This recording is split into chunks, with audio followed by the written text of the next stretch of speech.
was just magnificent. Thank you.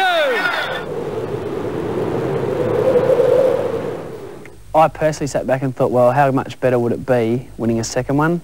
You know, Darren Jarman says the best grand final, or the best game he's played is our grand final last year. So, and that was his second. The first one I think is more of a relief. Thank God I've got one. I reckon you'd really appreciate the next one. You look back on it and you think, gee, it went quick. And everything was rush, rush, rush. And you had to do all these functions and go places.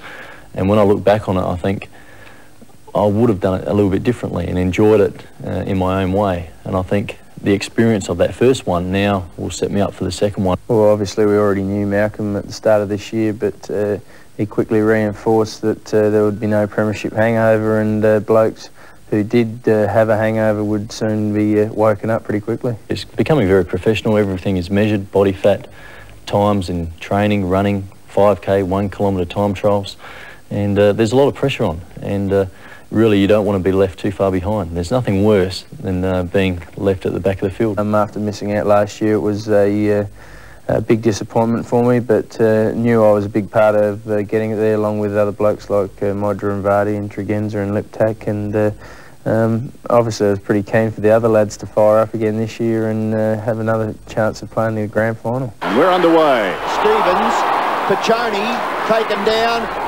Selfridge kicked the goal. Their team have kicked 5-2 to 4 behinds and lead this game by 28 points. We didn't really know where Carlton were at. They had lost a few players from last year, a few of their big names, and it was a good game, but they just sort of, you know, they got us in the end. So it was a bit disappointing in that sense, but I mean, game 1 year is a long way to go. The Dockers in their new away strip, their new... The first few minutes, everyone was going in that hard. You know, there's sides who you think are hard, there's sides who you think aren't as hard as others, and obviously Freo are one of those teams who, you know, they're a quick side, they chip it around everywhere, but they're not known as getting in hard at it, and I think that was our saying for the day, was sort of just get in after it, and everyone did, and things like that, it's virtually like a cancer. If you see someone pull out, well, then the next bloke might pull out.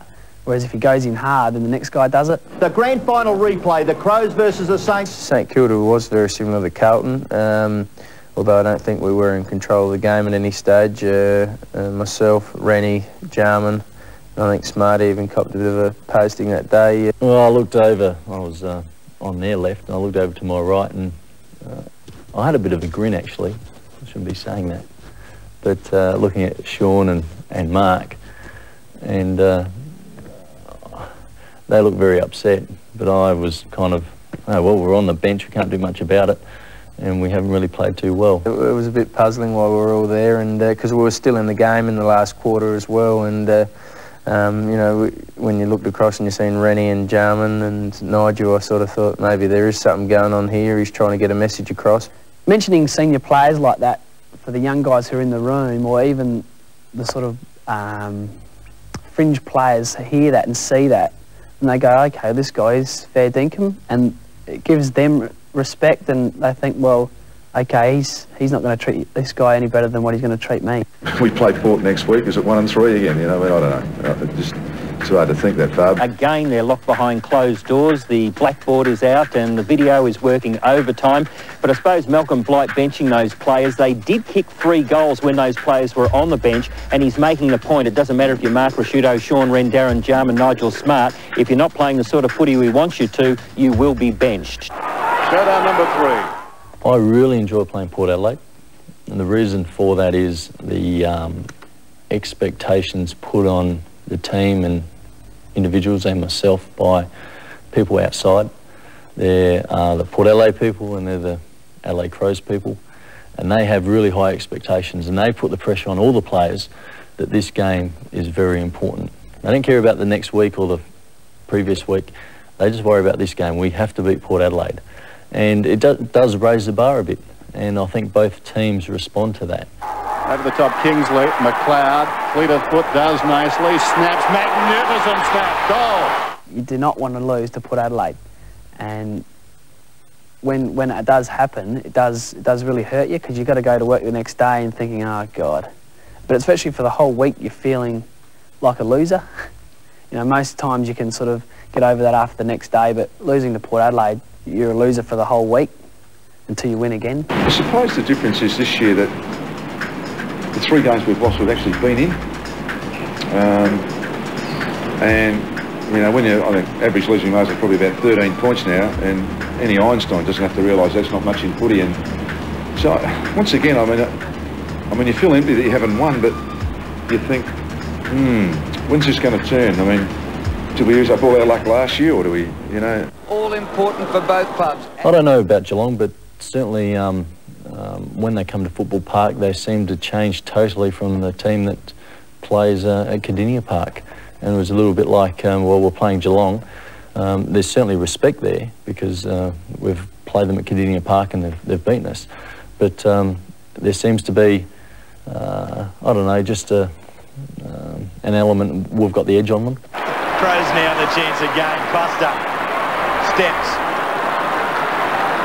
onto Samson. Has a bit of a look, finds room, 55 metres out. Back goes Stevens, takes the mark. Costa steps out. Smart, wrestling. The second effort. McKinnon. He's been the biggest brick wall. I tell you, he has turned them back time and time again. And I thought the Berlin Wall had come down, but he's another one. Johnson, long kick to full forward. Jamison almost. McGrath did well. Gets it outside 50. Bickley, terrific hand pass. Tyson, yes! The Crows winning the toss, running left to right. It was a funny game because there was a lot of blokes who didn't play well. We had far too many guys who didn't play well. Me in particular, you know, I had a bad day, but when you've got, say, 6 guys who don't actually contribute to a team in sort of really any way of either putting pressure on somebody or, you know, you just have some bad days sometimes, and if you've got too many guys who are having a bad day against a good side like North Melbourne, you can't afford to. Push towards the line by Smart. Caught over the top. Holding the ball. Terrible decision. There is no way Sean Wren can get rid of that ball. Well, he gathers it, and look at this. He just looks up and bang, he's snaffled. You can't tell me he had any opportunity to handball that ball out. No prior opportunity. At the time, I would have said no, but if you look at it again, which you have a few times, on the replay, it may have been a fair decision because he did sort of duck a little bit, and I think Sean would be probably the first one to tell you that he maybe should have taken it over the boundary line, but that's a decision you make in the game. And unfortunately, even if the bloke had had a shot from where he tackled him, you know, there might have still have been a pretty good chance for him to miss, but he got a short pass off to someone who was unchecked, which hurt us in the end. Yeah. Here's Bell. This for the lead inside the last minute. He's kicked it for North. You don't ever blame an umpire for a decision that costs you a game. I know supporters and media and that do, but as a player and a coach takes the players away and says you can't blame that. It's the 6 guys who maybe didn't contribute. It's the guys who missed goals throughout the day, which could have turned the game. So you just don't take that one decision and think, well, that cost us.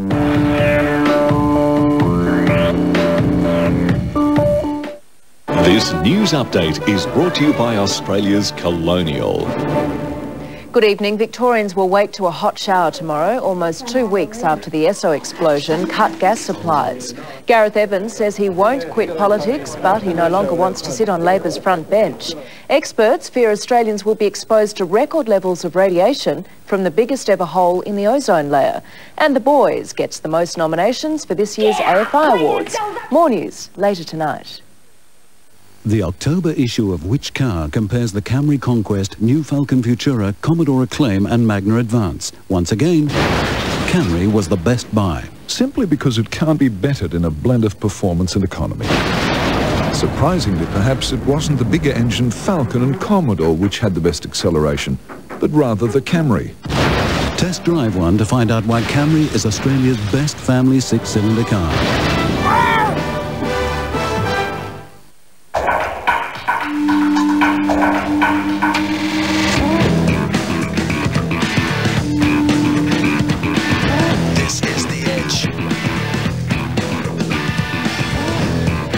Spend 45 days in the new Army Reserve and you'll end up with a lot more than tax-free pay and an ongoing part-time job. Call 13 1902. Hurry, applications close soon. The new Army Reserve, The Edge. What's hot on video? From the author of Jurassic Park and Academy Award-winning director Barry Levinson comes Sphere.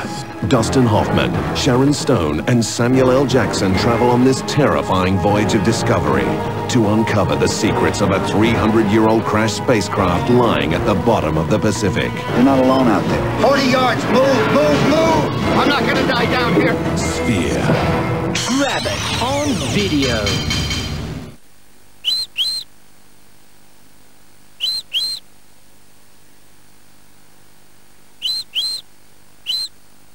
The Radio Rentals stock clearance. Stock going cheap.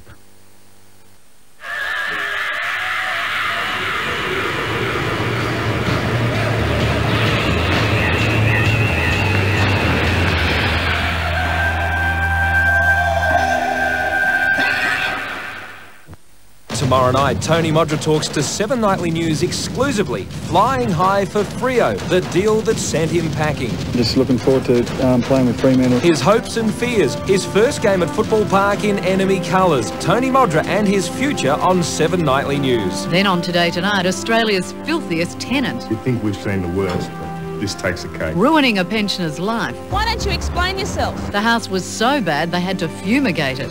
From 6 o'clock on 7.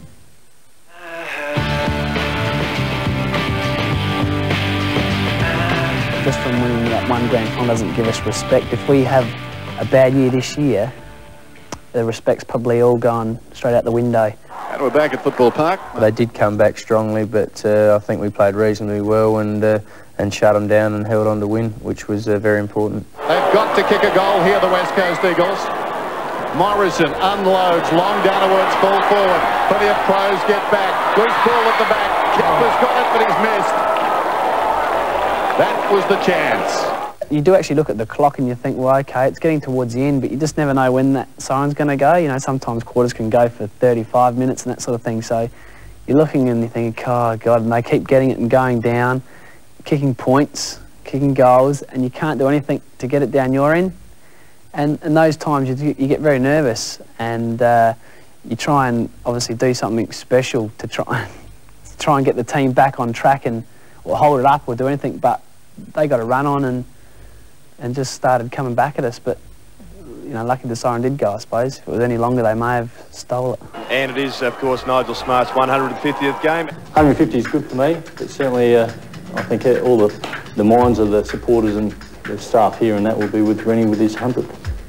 I didn't know how much it'd mean until it come around, but yeah, I'm pretty rapt to finally get there. The shocking loss, Richmond's probably one of the worst losses we've had at the club. We were in control of the game in the third quarter, and I think we're up by 3 or 4 goals at 3/4 time. And I think their midfield that day with Campbell and players like Knights, Daffy, they certainly, and I think Bowden had a great last quarter, and those players can just spring up and all of a sudden you've lost a game. You're very disappointed Malcolm Blight going to the rooms already. Richmond will win. Today was almost, you know, D-Day for us. That if you couldn't win today, you don't deserve to be anywhere. And right now we're nowhere. Well, all the talk down here has been Malcolm Blight and John Reid leaving the coach's box and walking back to the rooms, not sitting in the race and watching the last 60 seconds, but actually going up into their addressing their meeting centre and writing up on the blackboard. Now, let's have a listen to John Reid in defence of that move to leave the coach's box. Malcolm said, come on, let's go. I want to be in the rooms when these boys come off. He was very angry because we did play terribly in that last quarter, but the things he does work for you. So there'd be a lot of words that could describe it, but probably the easiest way would be very disappointed. Yeah, he was ranting and raving a bit, but as I say, he doesn't do it often, but when he does it, it's for a good reason. He'll get a point across, and he certainly got his point across that day. Yeah, I think all coaches can be scary because they're holding your future right there in the palm of your hand. But yeah, it was one of his biggest outbursts. I suppose he was that disgusted. He wanted to, probably did want to get to the rooms so he could speak to us straight away, but also he was probably that disgusted that he just thought, these guys have are really going to get it. So, you know, it was a big outburst. And I know there's a few blokes who were probably a little bit worried. Most of the players understand that he gets pretty frustrated from time to time and needs to try and tell the blokes in his own way, you've done the wrong thing. Don't do it. His name is Sujay Cook. He came out of the blue a bit with Sujay. Not a lot of the blokes knew him that well down at the club, and when you're playing AFL football week in, week out, you don't really get to have a close look at the SANFL competition, but they obviously had blokes watching him each week and thought he was ready to play AFL, and he came in that night and played quite well. He jumps into the packs pretty hard and feeds the ball out, and I thought he did very well for his first game, and it was a good win to beat Brisbane up there. Hart, can he pick it up? Now he can. He snaps around the body. Great goal, Ben Hart. Lynch Bell scoops it up. Jarman, nothing can go wrong for this side at the moment. He was. That was a strong serve by Malcolm. Like again, there was a few blokes who weren't playing that well. He put it on those guys also to do something, and it was probably similar to the Richmond game. He did come out and he gave us all a bit of a spray, and put it on us. He said, you know, I can't do anything about it. It's up to you guys, but I know I'd want to win. And when you hear something like that, you think, well, yeah, well, I think we do want to win. You don't know what the consequences are going to be after, but he puts it on you like that, and I think to everyone's credit, they lifted. White, Ring does the roving of White. Let's go, a big talk to the square. Jarman in front, drops it down in front, has a second go, steps around, thank you on the right. Red, you're a champion. Jarman, you're not bad. A tough contract for the Crows. We knew it was going to be a tough game to beat the Bulldogs over there. I had myself, McLeod, Smart and Jarman out of the side that day, so we're always going to be up against it that day. First quarter they kicked away and you think, oh God, what's going on? Next quarter we got back within 2 points, and you go in at half time, and I know everyone was that confident that we went in there going, we're gonna do this. We thought they'd got a bit cocky again and we're going to lose the plot. I think they did it to West Coast. You know, they got up on top and West Coast beat them, so I thought we were going to take that game. But Western Bulldogs secure their position on top. Colin up to Smith. Now Smith could finish. He's about 25 metres out. Along the ground, another one. It's actually embarrassing, I think, from a player's point of view, where you get flogged like that. 10 goals is a flogging, and it's embarrassing because you are trying. People don't see that you're trying. That's the hardest thing, I suppose. You're out there trying your ass off, and it's just not happening for you. Everyone is saying around town, and win tonight, we're on our way, a loss, and we could be 2 games out of the 8. That was a crucial game. I think Malcolm described that game as a defining moment in our season. They had probably their best side they've had all year up to that point. They had Hurd coming back in and a few other big-name players, and they were playing okay football. We had a lot of young kids, and we were missing a few of our senior players. They're not out of trouble yet. Rodman. James over the top, Eccles. Now here's Vardy with a chance. Kicks header. Flicks it round the body. Very good kick. No mark taken. Quayle is the call for Tyson Does. Here's a Rodman. Rodman for goal.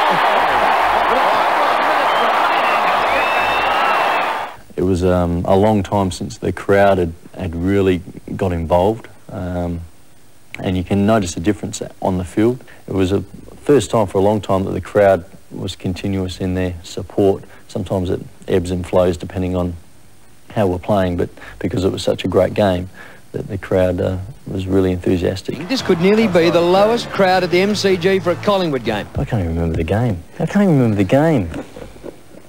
Ran back to Costa. Good running, McLeod. Gave him an option. Rashudo pushed out, no whistle. Burns and Bond. Bond's kicked 2 already. He's only 25 metres out. That's clever. That sort of stuff is inspirational, and it's like the other side go, oh.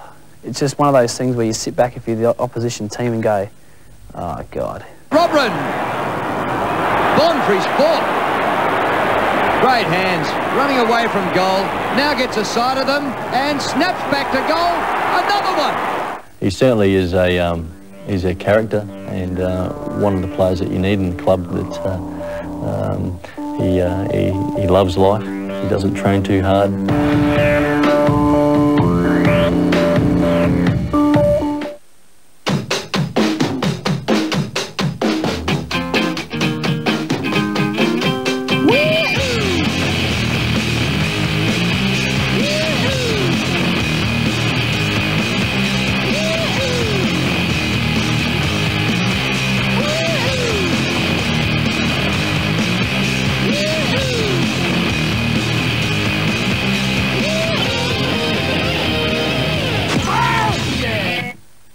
Really? Yeah, look, come back and I'll show you. This is me and Pavarotti. Wow. John. Oh, that's Prince Charles. Oh, this is me and Nelson. Really? How long have you known Mike? Oh, since he was an ankle biter. True photo quality and truly versatile. The new Epson Stylus photo printers. Armageddon.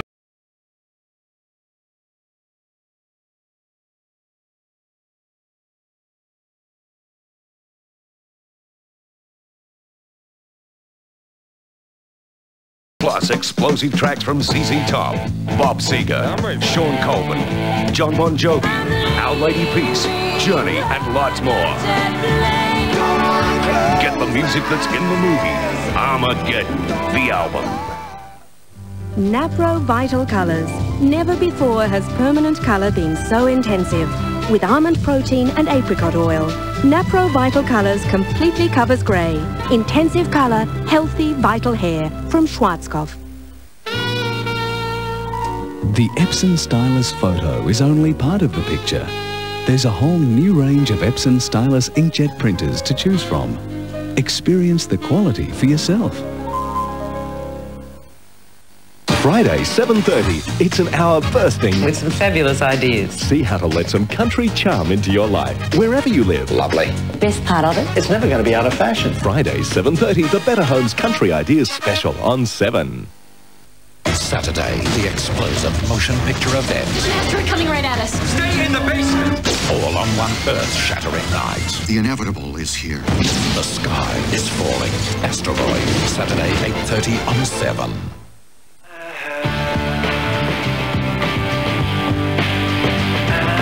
I think you'll find that over the years, over the next 2 or 3 years, home ground advantages will be very minimal. That sides are now playing away a lot more.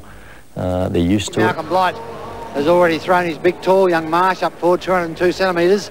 I was surprised at how skillful we were on that particular day, and some of the plays that we're making from defence to the forward line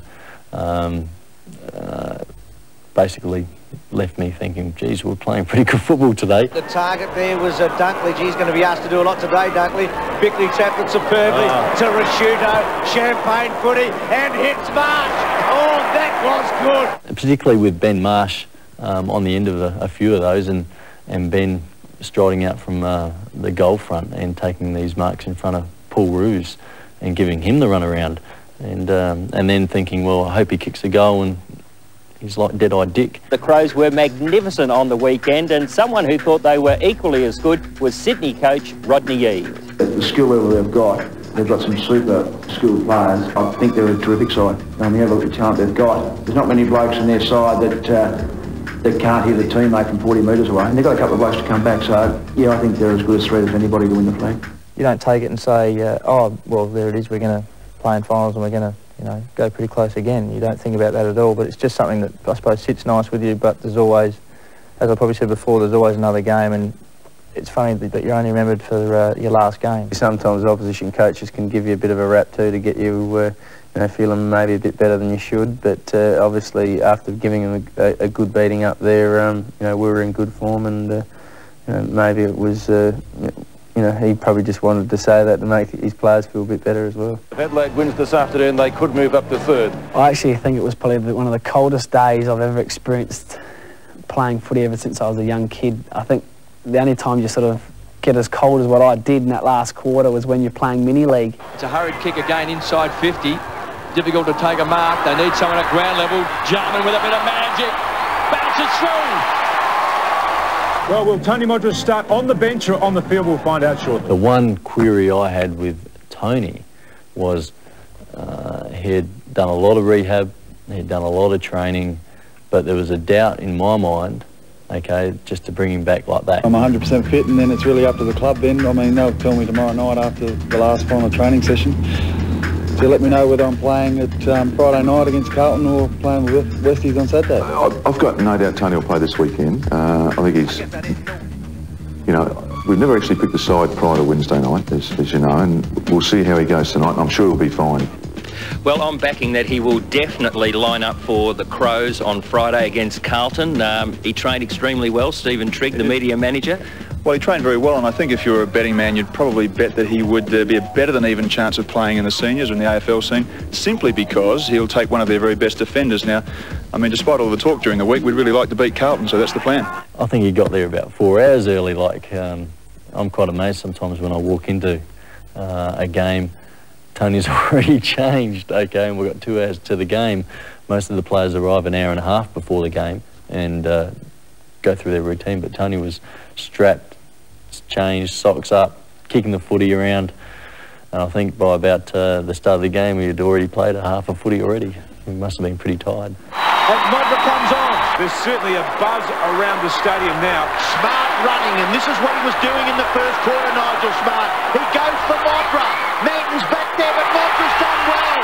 Used the body brilliantly, Tony Modra. Can Modra take a run at it? He does, and takes a beauty. And the crowd just about lift the roof off the stadium here. No one was accountable for their man, and that's probably because we thought, oh, okay, we're playing Carlton, we're going to run all over them, and the way things were happening, they were playing off us and we were playing off them, and if we'd maybe stolen the game, it might have been different. Malcolm wouldn't have probably been as critical as he was. Brown to Bradley. Bradley's floater will go very close to the line.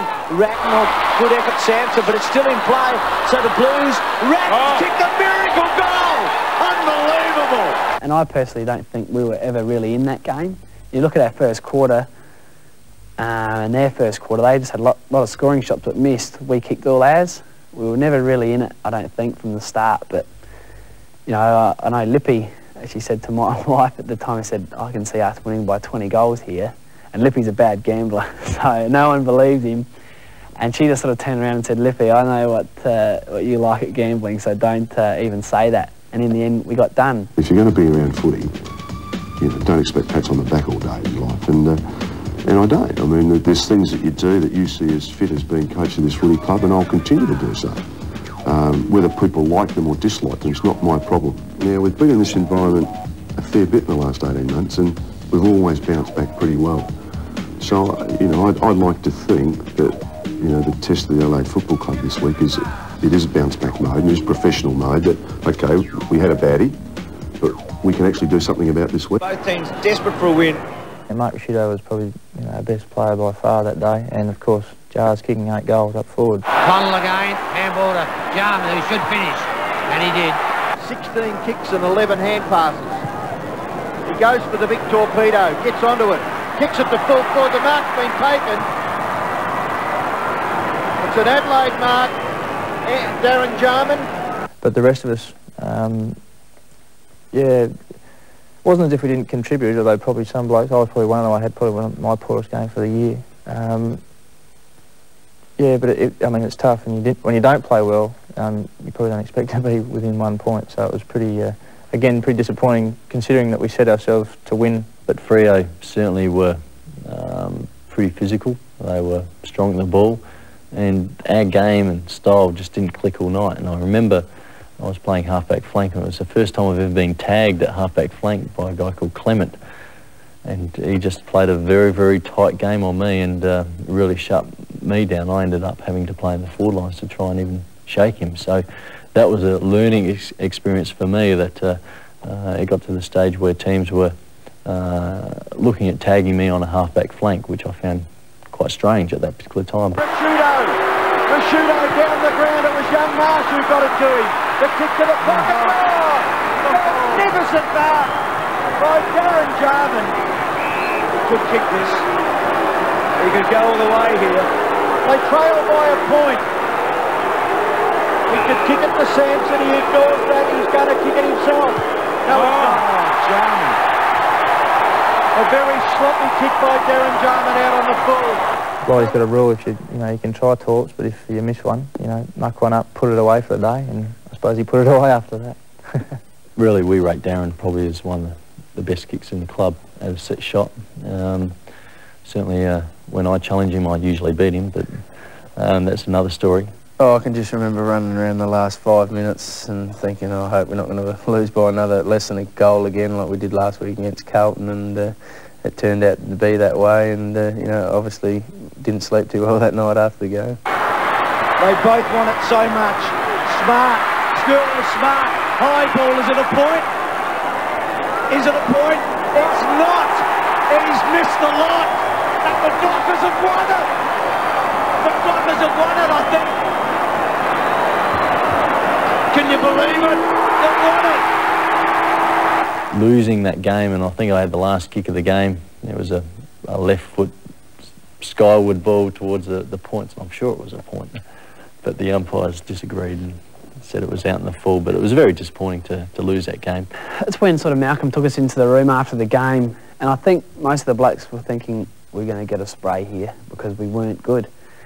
He took us into the room and said, look, we didn't play well, but we were competitive. He goes, you remind me of a side that he used to barrack for when he was a young kid in the 80s, and it was Hawthorn. Well, the early 70s it would have been for him then, but it was Hawthorn. He said they used to lose by 3 points here, 2 points there, and then the next year they won a grand final. And he said, now we're doing a little bit different. We've won a grand final, now we're starting to lose by 2 points, 3 points. He said, but that's how you earn respect, and you're being a competitive side, and it's all you can really ask for is to be competitive. It's nice to win, but if you're really out there having a go, you can't do anything else but do your best. And what a contest in ruck it should be between Wren and Everett. I actually had a job to do on Robert Harvey. As such, I was meant to get the footy, but I did get a little bit of it, but he got a lot more of it. So, I had one of those nights again where I was often on the bench. Matty Connell did the job on him, and I think the first quarter, St Kilda were really competitive, and it was a tough first quarter. After that, we just blew them away. And here's the lead. It's going to get there. Jarman high on the shoulder, but it's let go. Here's McLeod, runs in. McLeod's got it again. It's at least the second time tonight he's been run down. Oh, Waitman has made a real mess of this one. Gives Cook the chance. Brings it back around to the top of the square. McLeod, another go at it. Now that is 3 now. Shudo to Eccles. Bigby's here, getting run from Connell. Connell pumps it long into the breeze. Inside half forward, Jarman's in the chop. It comes to Vardy at the front. Hurdles a would-be tackler. Peter Vardy and open goal. Tonight's a bit of a fillip for us. The only positive for me was when the final siren went. Thank God that's over. They were starting to get a few problems in the camp then, and they obviously had a few troubles there if you can beat a side by 12 goals, so they must have had a few excuses that night.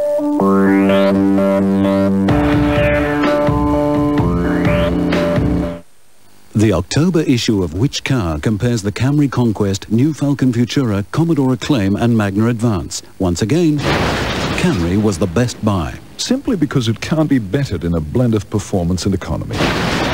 Surprisingly, perhaps, it wasn't the bigger engine Falcon and Commodore which had the best acceleration, but rather the Camry. Test drive one to find out why Camry is Australia's best family 6-cylinder car.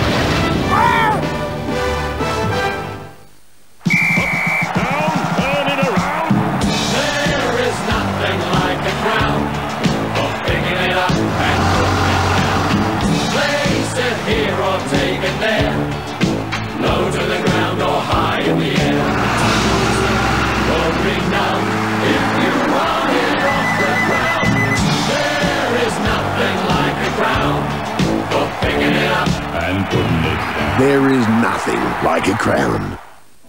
7 Nightly News and Planet Ark present Save the Planet. How would you like to save money and help the environment at the same time? Well, it's easy once you know how. If you buy a water-saving shower head like this one, you'll get a great quality shower even though you'll be using 60% less water. That also means you have 60% less water to heat. With so much less water and electricity to pay for, the average Adelaide family of 4 should reduce their bills by at least $200 a year. Nominations are being sought for this year's Westfield School Sports Awards. Forms available at all Messenger newspapers, 5AA and Westfield Shopping Town information desks. Recognising the achievements of South Australia's young sportspersons, supported by Channel 7. Fridays here on 7, we'll get a touch of class from the Queen of Good Behaviour, Robin in the show. No matter the occasion, you simply can't forget. Friday 7:30 for the wisdom of Bucket. Okay.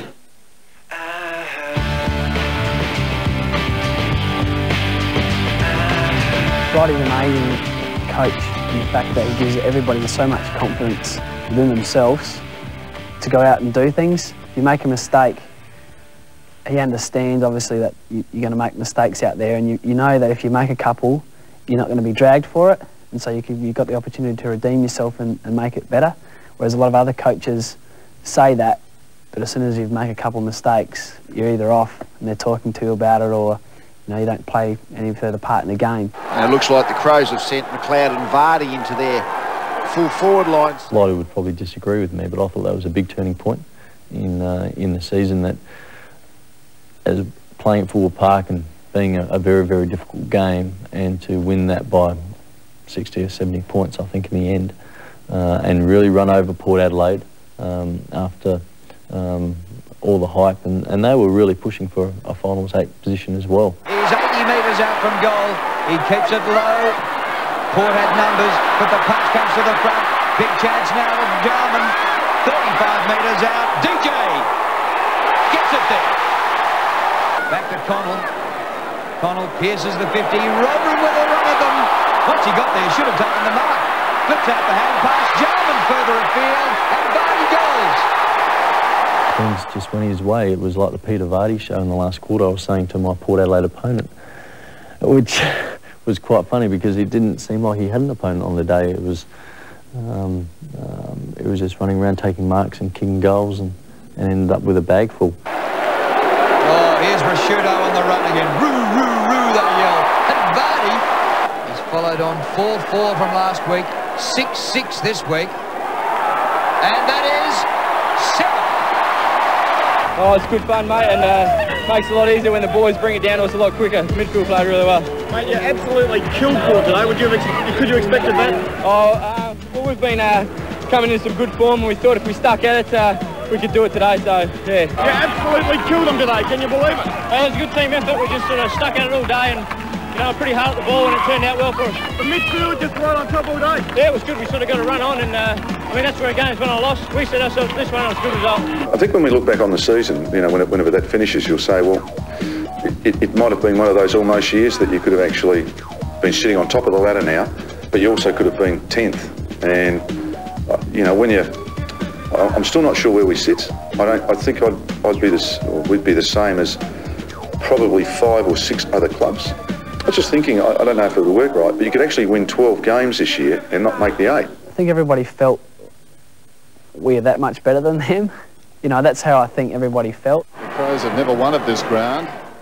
We were certainly very keen, and we're starting to play a little bit better, so our confidence was pretty high, and in the end it was just a great day for us.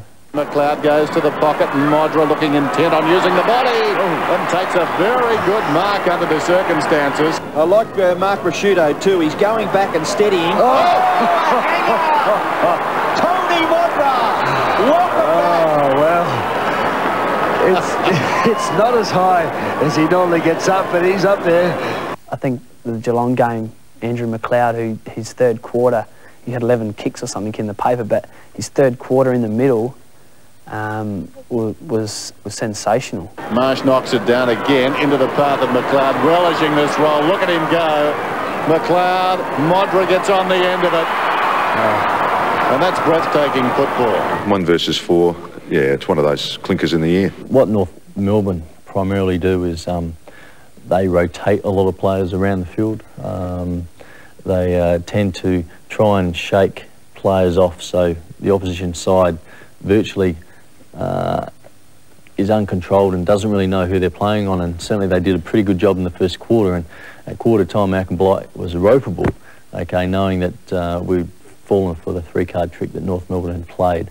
And that's how it was basically set out, that North Melbourne had gone in the first quarter, made a lot of changes in the first quarter, and left the Adelaide Crows running around like chickens with their heads cut off.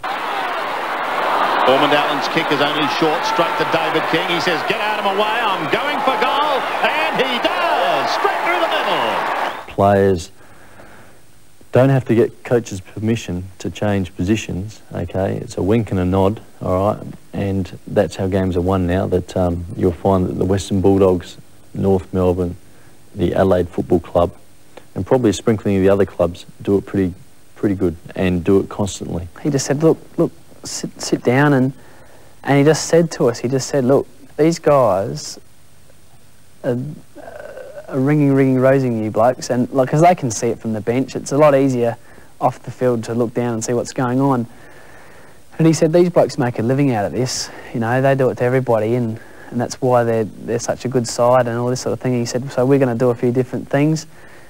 I don't know what the reason was for us to sit down, but he just obviously wanted to see everyone, I suppose, I don't know, but just said this is what we'll do, and we went out and did it, and I think we turned the game around, and it was actually a very, very competitive game. It was a hard, tough game. And a live coverage you're seeing on 7 throughout South Australia. Tyson Edwards gets the hand pass. McLeod in the open goal. Mickey Martin couldn't get a touch. The key to that game was Peter Bell, Anthony Stevens in the midfield. Now, certainly guys like David King, I remember in that game, had a sensational quarter. Ended up getting 3 Brownlow votes for that game. But that particular quarter, and that was very damaging. And those midfield players certainly give Carey a lot of opportunity. Early in the final term, over 16 minutes remaining. Abraham's hand pass is okay to Rock. He goes down towards Carey. Sensational control. 43,296 here tonight. And I've only seen 3 elderly ladies leave. Freeborn down towards Carey. Yeah, wouldn't want to be sent off back standing Carey that night. He was very hot. I think he had 27, 28 touches and kicked a fair few goals. So when he's playing like that, North Melbourne are very hard to beat. So you know, we took a lot out of that game, and a lot of players learned a hell of a lot about playing one of the top sides in the competition. Carey will just push it forward. Tried to sock it, but missed it. Stevens will be first back on it. Could this be the last roll of the dice for the Crows? Wren sweeping hand passes wide. Comes back again, but it's elusive. Carey tried to tap it on. He is exhausted, but he's not on his own there. Costa's hand pass goes astray. Connell sockers off the ground. North maintain possession. It's unbelievable. Bell's at the back. He can tidy up for North Melbourne. Peter Bell has done it. The last few minutes, we still had a chance to win, and that was one of the mistakes. You know, I'm running back. I've just given a handball to somebody, and then, you know, it's been mixed up in the middle, and then Carey's, I remember the incident, Carey's kicked it and it's spinning towards me, and I'm thinking, my first reaction was to run back because I know Peter Bell went back, so I think it was going over my head, and it was just one of those things where it's hit my shoulder and bounced up. You know, I like taking a chest mark, and I sort of rate myself all right as a chest mark, and the last few minutes, we're still in it. You know, all we had to do is get it down our end, and if I'd marked it, we may have scored that time. You just don't know. And Peter Bell grabs it, kicks a goal. So, yeah, there's me thinking, oh, well, I've just lost the game. It's the West Coast Eagles up against the Adelaide Crows. The relief I felt was, I was in my room and we had a meeting about 2 o'clock, I think, in the rooms in the hotel, and I went to the room and someone had said Geelong had won.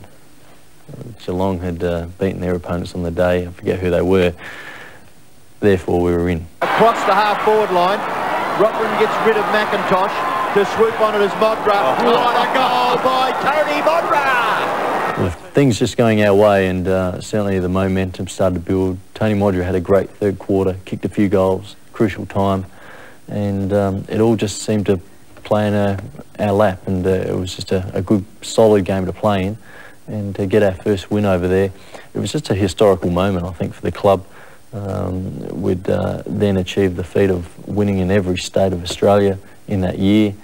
First win against West Coast, we beat them by a fair margin.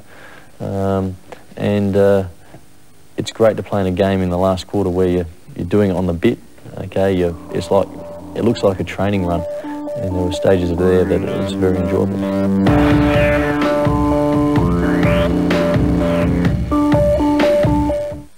It's the last night of cold showers for Victorians. Details of the gas switch on shortly. Also, Labor infighting, delays at the tax office, and this year's AFI nominees.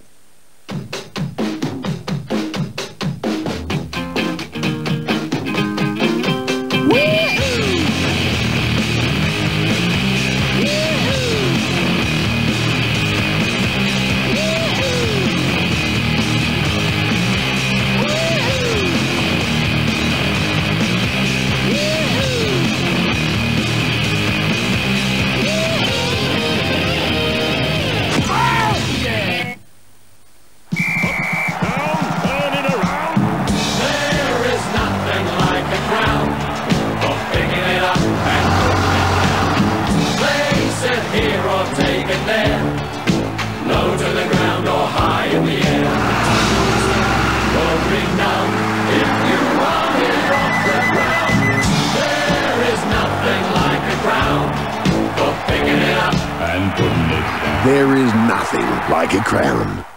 Harrison Ford, Julia Ormond, Greg Kinnear. Hello, Sabrina. Sabrina? In the magical romantic comedy. I got a surprise for you. About three people who fall in love. I love you. The movie premiere, Sabrina, Sunday 8:30 on 7.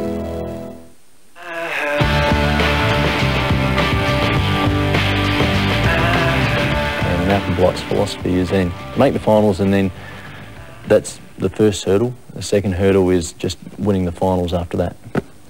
Without a shadow of a doubt, the game will be decided in the centre. It wasn't one or two players that were down that day, it was the majority of the side, and it was very surprising for everyone because we'd had a great week on the track and went over there pretty confidently. We knew Melbourne were a real good side in great form, but we thought the way we'd been playing would be able to match it, and they just blew us away. Lions pounced on it, trying to get the ball back. Palmer around the corner. This is going to bounce through! I was just talking about it after. Probably for the first time this year, we haven't wasted a good game on a loss. And I think that's pretty right. You know, we've played some pretty good footy at times and had some narrow losses, but we certainly didn't waste that one today. This is a knockout final, remember? We've got another chance to redeem ourselves.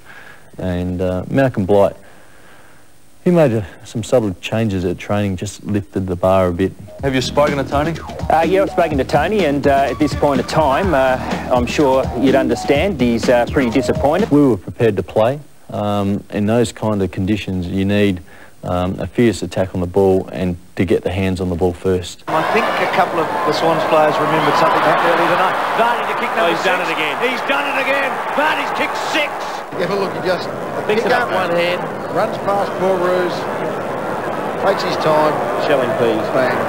The Crows are on their way next week to the MCG. The team performance was the thing that got us over the line. I think Rod Jamieson come back into the side and was given a role on Dale Lewis, who'd had a really good game the week before, and he come in and did his job. And from him up to Rennie, Rennie played well that night, Nigel played well that night, and just everyone did their job. Got to give full credit to Coach Malcolm Blight.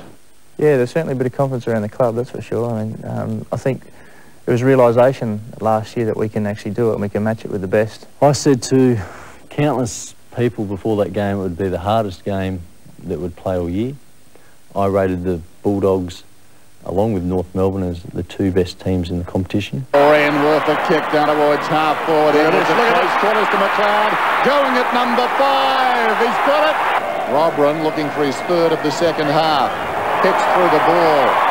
It's tailing off, but it's a goal. That's a wonderful kick. I remember looking at the scoreboard, which I occasionally do during a game, and seeing the stats that quickly flashed up, and I could see that the Bulldogs had more kicks, they had more handballs, they had more marks, okay, but the possessions that counted, we were getting those. I was pretty close with Vards last year when we were missed through injury, and we sort of looked at each other after the game when we walked it off and just thought We were a chance here to play in the grand final and sort of just snuck up on us, and you know, we're basically really looking forward to it.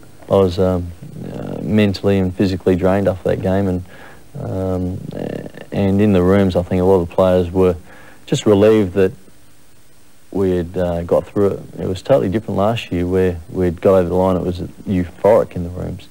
This year it was very low-key. We'd done the job. We accomplished reaching the grand final, but the job hadn't been done. Honestly, after last year, I think everyone here and probably the whole football public would have thought, well, gee, did they fluke it or what's going on here? Now, you know, I think that perhaps the Adelaide Football Club's got a bit of respect, and that's what we're on about. And I don't think anyone at the club last year said we were the greatest team ever. In fact, we talked about that as a team with the players, and they understand that they were still a long way to go to where they want to get to in their footy life, and so does Adelaide. So I don't think anyone thought that at all, and hangovers and all that, you know, that's serious. I mean, we said that many, many times. I mean, we're still learning. The moment has arrived. Down towards the forward line. North doing the bulk of the attacking. Shaw looking for a welcome return. Hart's got his measure at the moment, but it's smothered. Hart's the first to recover. He goes again. Kicks towards the half. Oh, wonderful mark by Winston. Play on Winston. And he does. Kicking inside 50. Pike was the fly, but Bickley cut across. Scott couldn't take it away. Wren gets another hand pass. This time he finds McLeod. A worm-burning pass in towards half-forward. Out the back it goes and in towards the pocket. Kept in play, Herbert. Well done by Jarman. He bends it back as only Jarman can do. Marsh was there to provide a contest for the Crows. He did well. Here they go again.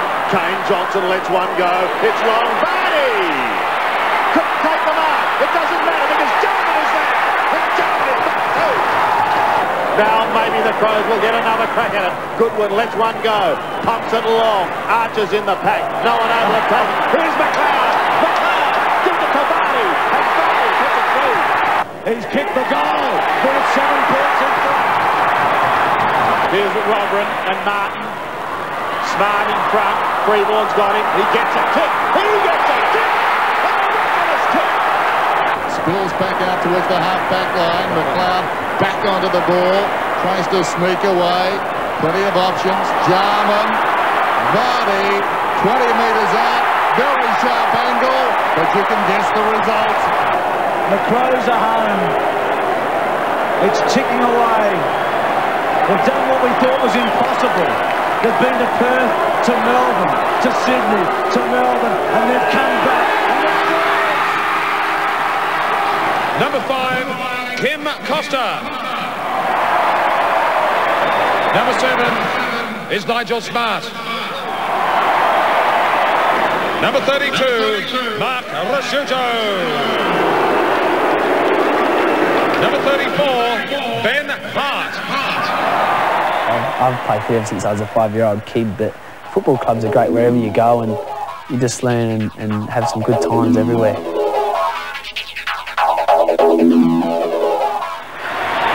This program was brought to you by the winning Camry Crows.